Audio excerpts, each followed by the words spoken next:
Hi everyone. This is Professor Hunter from Philosophy 316. I hiked up this side of this mountain with my 3 children just to give you a nice backdrop for this video. I want to welcome you all to the course. I hope you guys all enjoy it. I just want to talk about my daughter's filming, so she just batted away a bee. So is it good? Yeah. Okay, so I just want to talk about a few things that'll both help the course be more enjoyable and also help you to succeed. And I would say the first thing that you need to do is make sure you read that syllabus. I know that not a lot of people probably read the syllabus from their courses, but it's actually really important. It's going to list all of the course policies and other things that you're going to have to observe if you're going to want to do well in the course. One of the main things, honey, make sure that's on me. One of the main things is that, college requires me after 2 weeks of inactivity on your part to withdraw you. And a lot of students end up being withdrawn, unfortunately, because they let the time get away from them. So make sure that you're watching your email from the course. A lot of those messages that look like they're from me are actually system generated. They're going to be sent to you after a certain amount of time that you haven't been active in the course.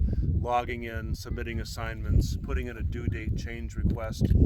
If you run into problems, as everybody does in life, that's going to require you that's going to mean that you don't submit an assignment on time. Put in a due date change request, okay? And I'll probably honor it. You'll be graded out with a Y grade if you're not active in the course for 2 weeks. If that happens, get in touch with me and I'll give you the contact information that you're going to need in order to get re-enrolled. But don't let it happen in the first place. Just better, very easy to put in a due date change request. Make sure that you're reading the assignment instructions really closely. I think a lot of students don't do that. It's going to tell you exactly what you need to do in order to do well on especially the journal assignments, but all of the assignments. For the journal assignments, you're going to see that, make sure it's right on me, honey. Yes. You're gonna see that if you really read those through, that your journal assignments are usually going to be about 7 paragraphs or somewhere in there. A lot of students wind up submitting 2 to me, so it should be about 7. But read it and you'll see.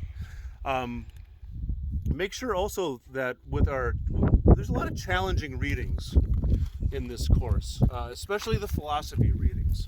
So for a philosopher like Richard Rootley, who you'll be reading, very challenging. It's important to be able to isolate the argument that he's making and then analyze his thought or the subject that you are dealing with for that week in terms of that argument. So if you have problems doing that, get in touch with me. I like to hear from you guys. Teacher loves to hear from his students, loves to interact with his students. Get in touch with me. I'll be more than happy to help you with all of that. Kind of thing. All of your work needs to be, not surprising, original.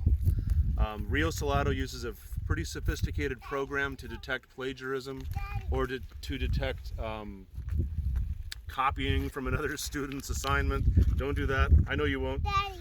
Hold on, pal. In the middle. Is there any dead snakes? No, it's fine. There might be snakes, but don't worry.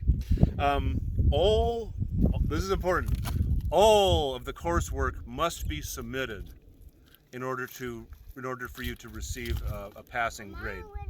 So what a lot of students do, because they don't read the syllabus, is they think, hey, I'm getting a 95%. Sure, I haven't submitted those last 2 assignments, but I already have a 95%. That's an A. I don't need to submit the rest of them. No, college policy says everything needs to be submitted in order to get a grade for the course. Those are some of the most important things that you can know that I think that are going to help you out for the rest of the course. If you have any questions about anything else, please write me. Read that syllabus thoroughly. Read everything, all of the course materials thoroughly. Don't, just because some of the writings or some of the readings are they're optional, make sure that you read them anyway. You're going to find a lot of good stuff in there, and you're going to find a lot of good stuff that's going to help you with your assignments too. It's going to be very good materials for that. So welcome to the course. I hope you enjoy it. Up here, honey. You got to keep it pointed on me. My 9-year-old daughter is the camera woman, so she's doing pretty good, but needs to keep the camera on me. So I hope you enjoy it. Please feel free to write at any time, and I'll see you a little bit later in the next video about midway through the course. So goodbye.